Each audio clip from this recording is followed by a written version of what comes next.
It's Holy War Week, and West Virginia fans are in for one heck of an education.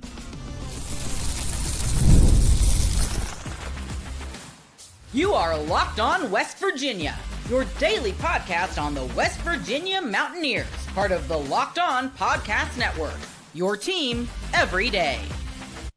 What is up, guys? Welcome back in. My name is Mountaineer Paul. I am your host. This is Locked On West Virginia, guys, where we're going to be talking about the BYU-Utah game known as the Holy War and trying to educate ourselves on that just a little bit today. I know you've probably seen the thumbnail by now. Yes, I was trying to be funny. Hopefully you laughed because I did making it. And I decided, you know what? I'm just going to be myself on this. And that's who I am. I'm a jokester. I'm a prankster at heart. But it also probably reflects some of how I feel about the game. But we will get there. This episode of Locked On West Virginia going to be brought to you by our friends at Mazda. Look, when it comes to Mazda, it's pretty simple. Like our players, we sweat every detail. And because you make every move count, pulling off the unexpected is only the beginning. Stay tuned for highlights in this week's Moving the Game Forward with Mazda, where we can move and be moved. And thanks for making Locked On West Virginia your first listen and for being a part of the Locked On Podcast Network, where we talk about your team, the Mountaineers, every single day. So as a lot of you guys know, West Virginia has been on a bye, and we just haven't had much to talk about. And so this BYU thing kind of happened at a good time for me because the content was running short for West Virginia. And this will probably be one of the last shows I do where I don't talk about West Virginia for a little while, because obviously we're going to be really busy with a lot of West Virginia content this week. I will do segments talking about BYU still, because like I told somebody earlier, you gain so many thousand subscribers from another fan base that you feel the need to at least give them something each week. So while I'm still going to be a West Virginia centric channel, and I know a lot of you guys have told me, obviously, I mean, that's an obvious thing to say, but a lot of you guys have said you're going to watch either way. I just wanted you to say that out there, because I know a lot of West Virginia fans will be wondering, like, what's going on. So this is going to be me partially educating myself and West Virginia fans on this rivalry. This is also going to be me upsetting some Utah fans along the way, right, with that thumbnail. But I am going to call this down the middle as best I can when I actually evaluate the game. So that's what we're going to do. But before we even come close to that, we're obviously going to be talking about this series and what it means and all that kind of thing, because I think that's really important at the very core of all this, right? Holy War history, right? That's a big thing, right? So what's it all about? Where did it come from? I didn't know. Honestly, I had no clue about the history of this game. And to be honest, I don't know how many people do. And when you look it up, it's not exactly clear, right? And so finally I called a few people, and I even got answers from them that were different. And I found out that they can't even agree on really where this came from. So that was a funny thing for me. I'm multitasking here because I'm a little behind I forgot to put my background in. But yeah, so for the best I can guess, you've got a secular university, quote unquote, with a lot of LDS people, Latter-day Saints, part of the church, but they go to Utah. And then you've got BYU folks who are obviously an openly Mormon university, or Latter-day Saints, Church of Jesus Christ of Latter-day Saints university. And so I think that's, for the most part, a lot of where this comes from, right? That's why it's called the Holy War. You seculars, I get it 100%. So here we are. And I think that's something to do with it. So let's just go through some of the things I have here on the screen to talk about, because it's not just about football. It's kind of a clash of cultures. It's a clash of, sometimes religions, because sometimes people are just traditional Christians, and some people are just LDS. And so there is a clash there with a lot of people. And, one identifies in-state dominated by the Church of Jesus Christ, Latter-day Saints, right? Not saying that's a bad thing. It's just what it is. and then the other isn't. So you can imagine a game where the stakes feel like a metaphorical fight for Utah's soul in a sense. A quarter, that's how these people feel. And please, if I'm misrepresenting how BYU people feel, I'm not trying to. This is me trying to educate West Virginia fan base as best I can on my own without a guest, because I tried to get guests for this. It's just Sunday. People were working. I get it. Or not working, but they had church and other things. So I'm just doing my best. I will have other people on this week to talk about this game. So we'll have more education from other people's. This is just me doing my research. So basically, BYU represents the church. It's a private school, obviously. So, and Utah embodies more of the public university vibe with a mix of all kinds of backgrounds. So, both schools were founded by the LDS Church, Utah in 1850, as the University of Deseret, obviously, and BYU in 1875 as Brigham Young University. And then their path diverged, creating kind of a brotherly type betrayal situation, right? So it's kind of familial, which is interesting, I think, because I just found that out when I was researching this. The first game happened November 28th, 1896. Utah won 6-0 in Salt Lake City, which is the mark of what would become 103 meetings. There are contentions as to what the overall record is. It seems like BYU believes it's 59-33. Utah says 62-36. I'm not exactly sure, but there seems to be the belief that there was non-competitive practices where Utah went 6-0 or something like that, because they were exhibition games. So maybe that's the case. I'm not here to decide. But the early years were Utah, right? From 1896 to 1928, the Utes dominated the series 19-3-3. They leveraged kind of a flagship status and bigger enrollment because they were the state named team.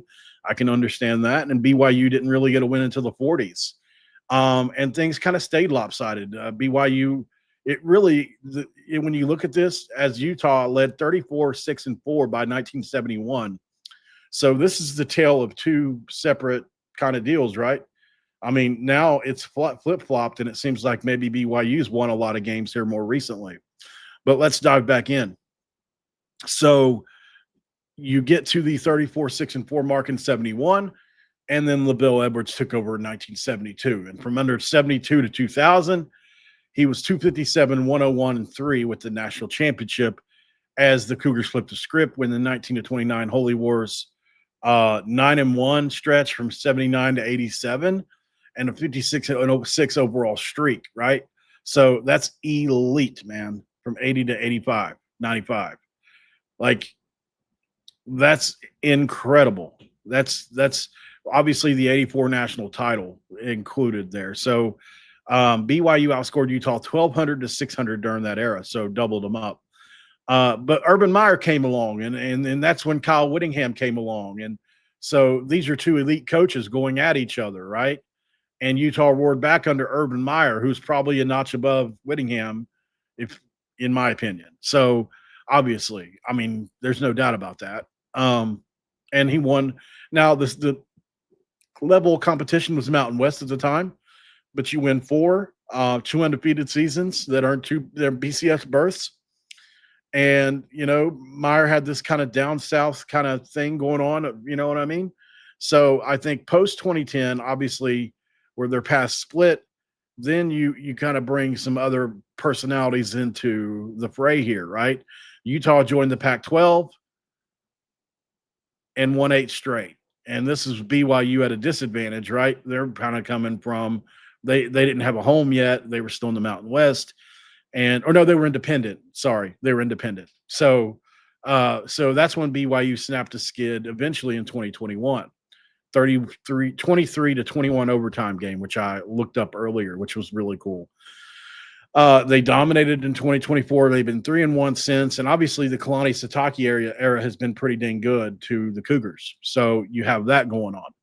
The home and road splits in this game were really interesting. Utah's 35-15 at Rice Eccles.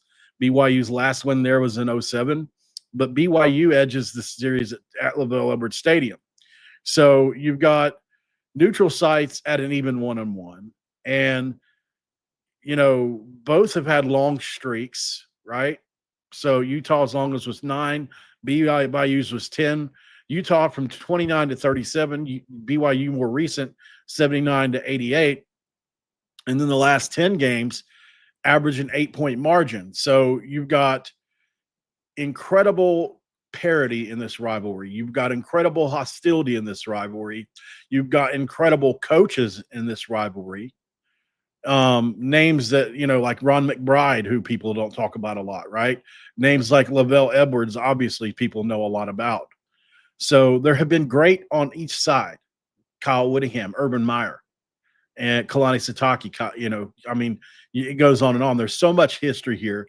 It's impossible to digest it all in one sitting. And you look at like the 2011 squad that in Utah, they had that Pac-12. They jumped up to the Pac-12 and you hear BYU fans, they called that a Holy War hiatus. Oh, you're leaving us, right? And then critics were saying it's divisive because of, Utah's had a kind of this evolving religious landscape, right? And both sides kind of wear that drama. If you from an outsider looking in, kind of like a badge of honor. And I get it because we have a similar game with Pitt. I think it's just as heated. So that's why you see the Holy War be what it is, and it's an incredible series, right? I think we're lucky to have it in the Big 12, no doubt about it. So, like I said, I looked it up. There was no exact eureka moment for the moniker Holy War, but most people agreed that it crystallized in the 70s, early 80s, amid the ascent under Lavelle Edwards. And then the media, the fans kind of caught on to it, this cultural, religious clash, the battle for Utah's soul.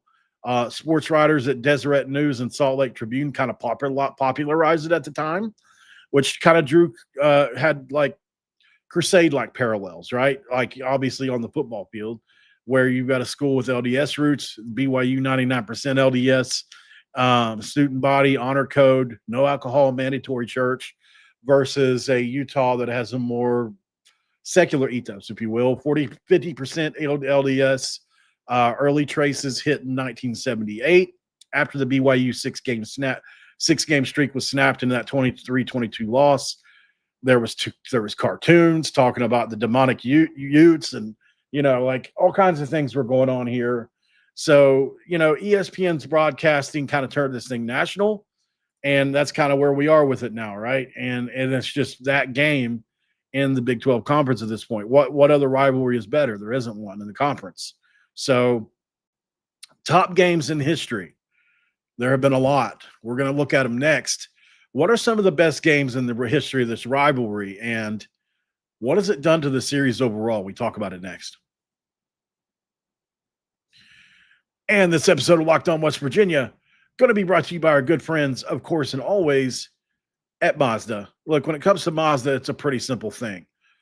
We are about moving the game forward. And for those who believe it's not just about playing the game, it's about redefining it. There are moments that do more than put points on the board after all. They move crowds, culture, and keep the game moving forward. This week's moment to move the game forward is, in my opinion, it has to be the announcement from Rim Baker. West Virginia, $5 million unused in NIL monies, or not NIL, but basically from the pot this year for rev share, unused. I think they figured out a way to use it next year, even though you're not supposed to be able to, probably during that underregulated period. But I'm going to give West Virginia a big advantage next year. We're already sharing up to the cap, and we're doing above the cap NIL deals and the top funding tier of the Big 12. West Virginia is moving the game forward in a big way this coming season. And when you follow what moves you, the unexpected is only the beginning. And just like there's more to every highlight, there's more to a Mazda vehicle. You can do it today more with Mazda. Move and be moved. All right, guys, we are back here with Locked On West Virginia in segment 2. And yes, I have a water-filled dew, so we're going to crack a dew. So segment 2, crack a dew. All right, so I think for me, let's look at some of these games here, because I looked up as many as I could, and I took a long time on this today, 5-6 hours I was on this, just kind of researching. I got distracted a few times, but there was the 2006 BYU 18 Utah 16 win. They called the answered prayer game, trailing 16-10 with seconds left in Provo. John Beck had the 11-yard scramble touchdown pass to John Hartline.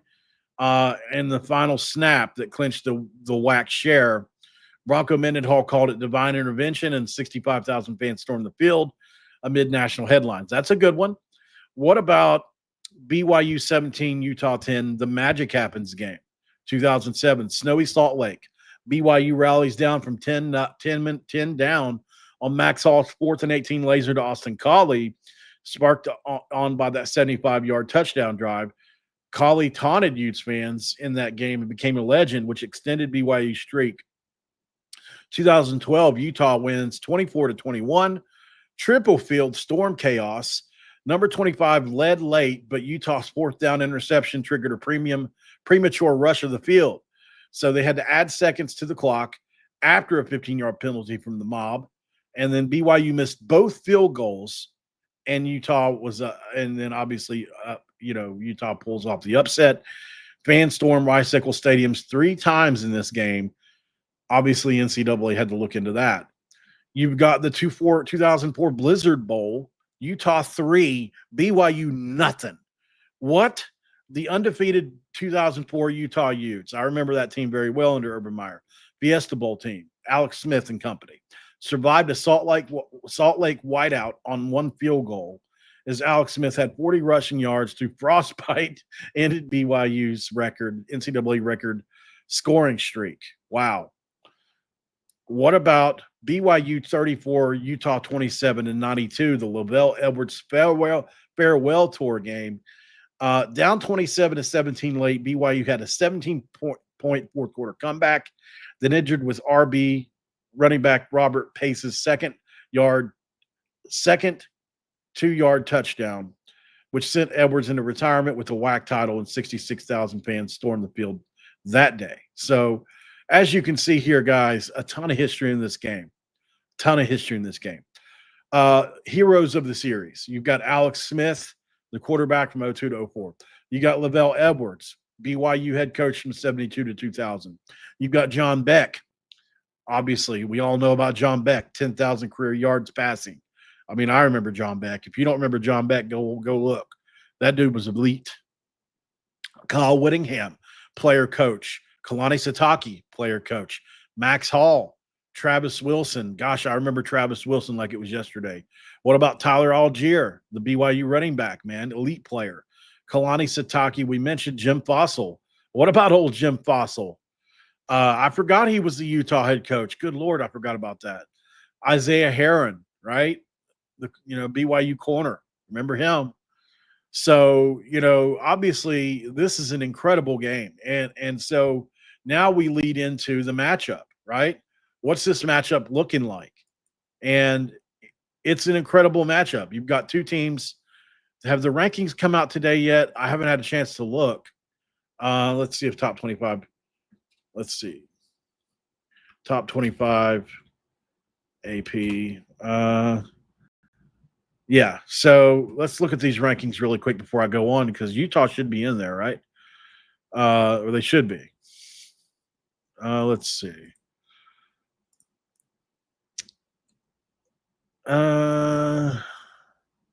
Maybe it hasn't come out yet. Maybe it's not today. I can't remember. I could have sworn the AP Top 25 should came out. Yeah, it should have came out today. I'm seeing a bunch of articles on it. Here we go. And it's behind a paywall. Of course it is. What about CBS Sports? All right, there we go. Utah at number 23. So Utah's at 23, BYU's at 15. So this will be a ranked matchup. Okay, good. That's what we were hoping for. So you've got a ranked matchup in the Big 12, 23 versus 15. That means BYU stayed stationary. Wow, Utah moves up quite a few spots, probably from 30 maybe or so. But this is an offense in BYU that's ranked 22nd in the country in points versus Utah that is 30th. So pretty good, right? It's pretty good. Obviously, these are teams that can really run the ball. BYU's ranked 15th, Utah's 14th. Passing yards, BYU 96th, Utah 125th, but they're balanced. Total offense, 38th and 30th. Total defense, BYU's got the edge, 6th, Utah 15th. Defense versus the run, both are top 25. Defense versus the pass, Big 12 leading 7 interceptions for BYU, +3 in turnover differential. Utah, top 20. Special teams are both good. So this is going to be a big game, obviously. And I have got, and as a West Virginia fan, I've got the unique vantage point of having seen both teams drub my poor Mountaineers. So what's that look like, right? From my vantage point, who do I think is the best team? It's interesting because we played Utah at home and we were totally physically outmatched, for sure. That offensive line absolutely road graded us. Utah is a very, very, very good football team. And I believe that. BYU, a much better defensive team, in my opinion, overall, especially with Jack Kelly on the field. West Virginia wasn't doing nothing until he got hurt. That's for sure in that game. And, I mean, we barely did anything. I think we have 50 rushes for less than 100 yards or something crazy. It was insane. So, both these teams are really good. I mean, Jackson Benny, two-way stud for Utah, is a really good player in this game to watch. I said that in the West Virginia preview. I'm a fan of his in this game. I think he can play. But obviously I'm a big Parker Kingston guy as well. I think he's one of the most electric guys with the ball in his hands in this game. But if you're talking about what to really look for, obviously I think the combination of LJ Martin and Bear Bachmeier, the BYU run game, versus the Utah front, Fillinger and Lander Barton, is going to be a matchup to watch in this game. As BYU averages 234 rush yards a game, which is 15th in the country, meets their number 3 run defense in the conference in Utah.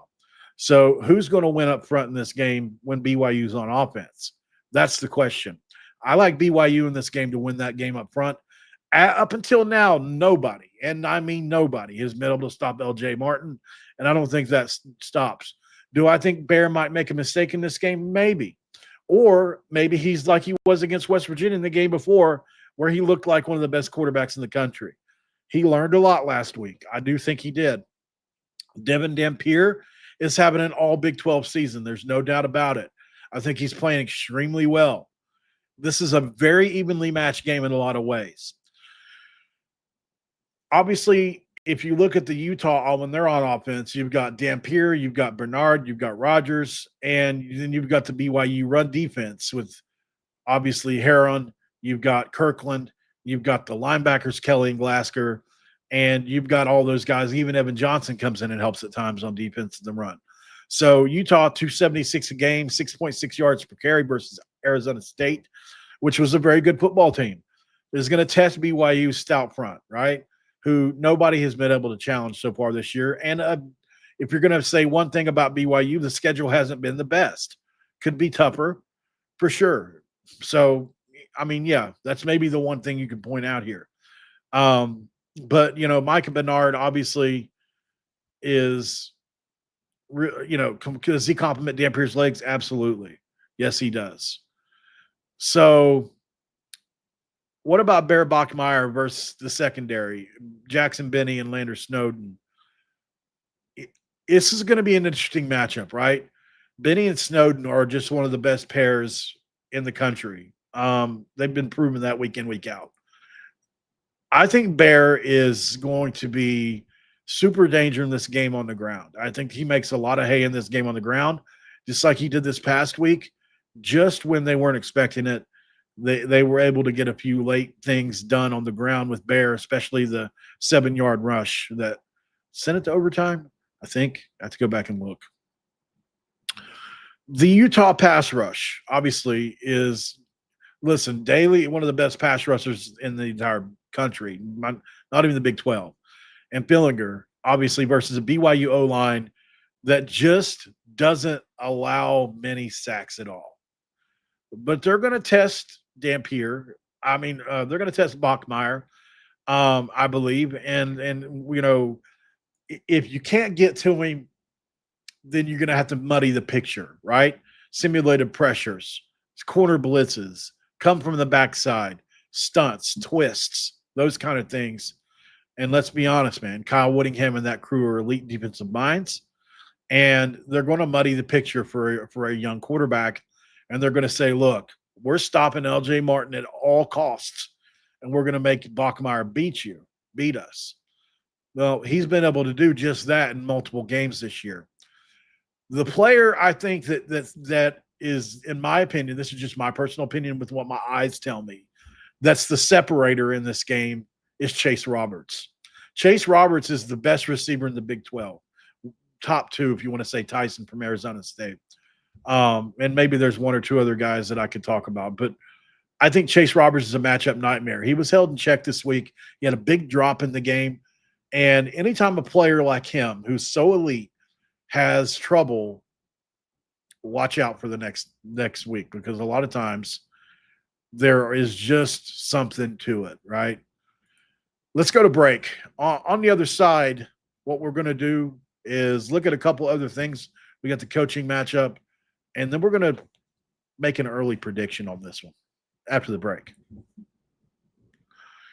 This episode of Locked On West Virginia going to be brought to you by our friends at FanDuel. Look, when it comes to FanDuel, it's a pretty simple thing, guys. FanDuel is doing it big as always, and they always have done it big. We know that. We love FanDuel. I mean, there's no reason not to love FanDuel, right? So the NFL season is here, and FanDuel has an offer you don't want to miss. Right now, new customers can bet just $5 to make you holler and get you $300 in bonus bets if you win across the app. That's right. Pick a bet, put down $5. If it hits, you unlock $300 in bonus bets to use, and that's right. So I'll tell you this, whether you're a casual fan or love diving into the stats, FanDuel makes the game day experience so much better. And what are you waiting for? Visit FanDuel.com to download the FanDuel app today and get started. And, of course, we can't forget about our good friends at Mazda. Look, when it comes to Mazda, it's a pretty simple thing as well. Love talking about Mazda. If you want to move the game forward, talking about Mazda, for those who believe it's not just about playing the game, it's about redefining it. There are moments to do more than put points on the board. They move crowds, culture, and the game forward. And when you follow what moves you, the unexpected is only the beginning. And just like there's more to every highlight, there's more to a Mazda vehicle. Do it today with Mazda. Move and be moved. Back to segment 3, guys. Thank you so much for joining in. Stoney, I've seen you everywhere this week, man, talking about BYU. Like literally multiple different places I've seen this guy. All right, so back to the breakdown here.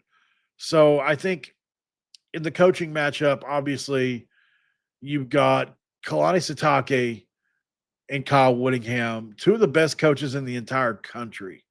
You know, what Kalani's been able to do the last few years at BYU is unprecedented. I wasn't expecting that. What is that? Of course, I have a sensor going off in my stove right now. Wow. That's frustrating, guys. Sorry. I don't know what to do about that. It just says F2 on it. So apparently my stove is going, I don't know what's going on. So we'll just try to go ahead and finish this really quick. Obviously, I think in this game, the biggest thing that you need to look for is Bear Bachmeyer and his turnovers or lack thereof. If he turns the ball over a bunch in this game, it's over. If not, then BYU is going to be in a really good spot. They're not going to be able to make as many turnovers as they did this past week. It's just a flat-out fact. And I think that we're going to be really, really watching that closely. I know it sounds simple, but it's true. And then the reason I'm going to pick BYU to win this football game is the home advantage. If this was in Rice-Eccles, maybe it's a different story. I think these are really evenly matched teams, but I think BYU gets this thing done at home. I like them at home. I think they're the better football team all around.